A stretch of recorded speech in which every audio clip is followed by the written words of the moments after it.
दूसरा है सरकारी विभागों में फैला हुआ भ्रष्टाचार, और तीसरा है कट मनी, जो यहाँ पर हर सरकारी योजना में कमीशन काटा जा रहा है।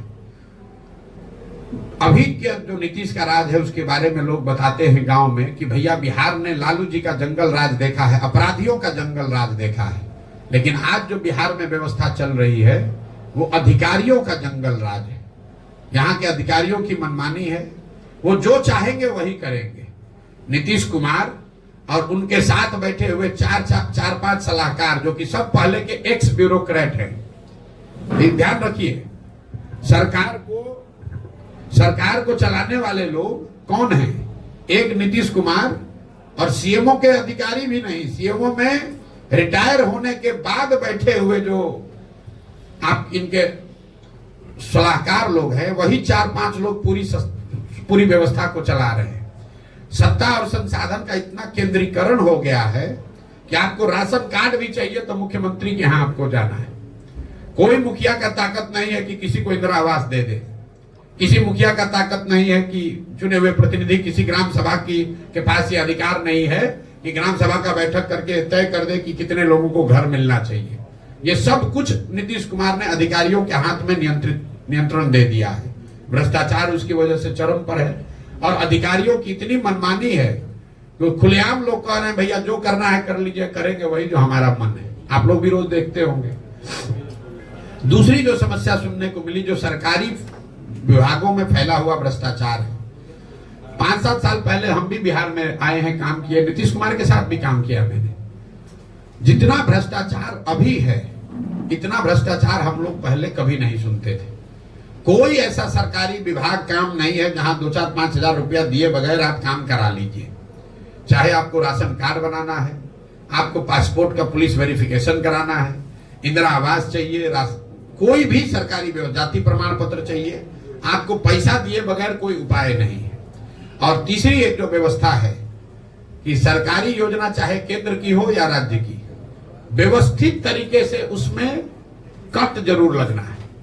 कहीं 10% है, कहीं 40% है। मनरेगा में 40%, तो आपको ये प्रधानमंत्री जो अनाज की योजना है उसमें 30 से 32 रुपए प्रति क्विंटल अनाज के में से पैसा लोग ले रहे हैं।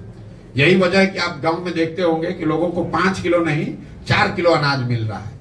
और ये जो 30-35 रुपए प्रति क्विंटल अनाज में पैसा काटा जा रहा है, ये बजाबता विधायकों का भी उसमें हिस्सा है। मैं आपको कैमरे पर कह रहा हूं, ज्यादातर जगहों पर चाहे किसी दल का विधायक हो, वो भी 6 से 8 रुपया प्रति महीना ये प्रधानमंत्री के अनाज योजना में पैसा हर महीना पा रहा है।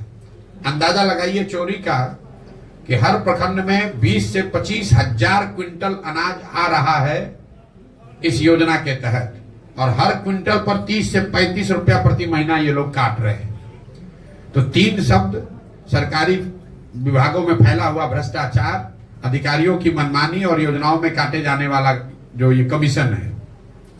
3 धंधे जहां पर यहाँ के युवाओं को मजबूरी में ही सही कुछ न कुछ काम करने को मिल रहा है, वो है अवैध बालू, अवैध शराब का कारोबार, और जो मैंने अभी बताया आपको अनाज का जो नया माफिया बिहार में खड़ा हुआ है।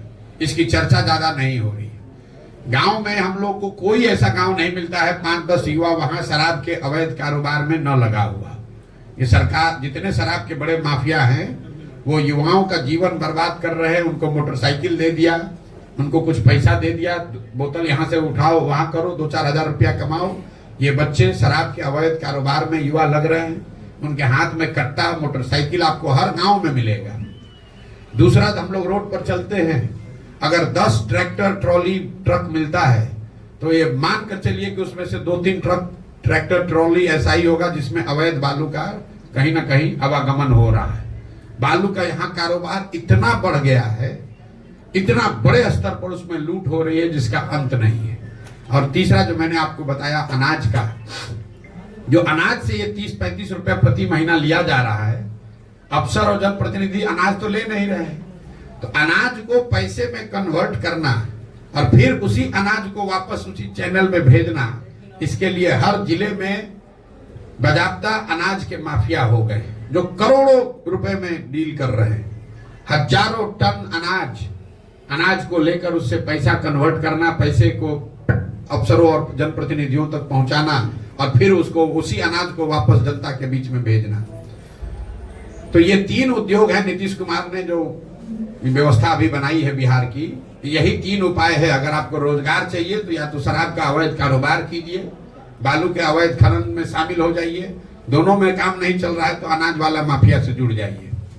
कुल मिला जुलाकर जो हम लोग का अभी तक का अनुभव है कि बिहार में 2/3 से ज्यादा लोग, चाहे वो जदयू के समर्थक हैं, राजद के समर्थक हैं, भाजपा के वोटर हैं, 2/3 से ज्यादा लोग एक ही शब्द कह रहे हैं, बदलाव। उनको बदलाव चाहिए, परिवर्तन चाहिए। लोग त्रस्त हो चुके हैं। ये जरूरी नहीं है कि 2/3 से ज्यादा लोग जनसुराज को माने, लेकिन बिहार में बदलाव होना चाहिए। इसको लेकर करीब करीब पूरे समाज में एक तरह से यूनानिमिटी है। 2/3 से ज्यादा लोग विचारधारा, धर्म, वर्ग, जाति से ऊपर उठकर ये मानते हैं कि बिहार में बदलाव चाहिए, नई व्यवस्था चाहिए, नया विकल्प चाहिए। और 2 अक्टूबर को जनसुराज लोगों के साथ मिलकर बिहार के 1 करोड़ लोग, जो हम लोगों ने संकल्प लिया है, 1 करोड़ लोग मिलकर जो नया दल, नई व्यवस्था बना रहे हैं, ये हम लोगों का मानना है कि वो बिहार में नया विकल्प बनेगा, जनता का विकल्प बनेगा। और अगले 10 वर्ष में बिहार को देश के 10 अग्रणी राज्यों में शामिल करने के लिए सही लोग, एक सही प्रोग्राम, एक विजन और सही प्रयास करने के लिए एक जो शुरुआत की गई है, इसका फायदा आने वाले समय में बिहार के लोगों को मिलेगा। बहुत बहुत धन्यवाद। और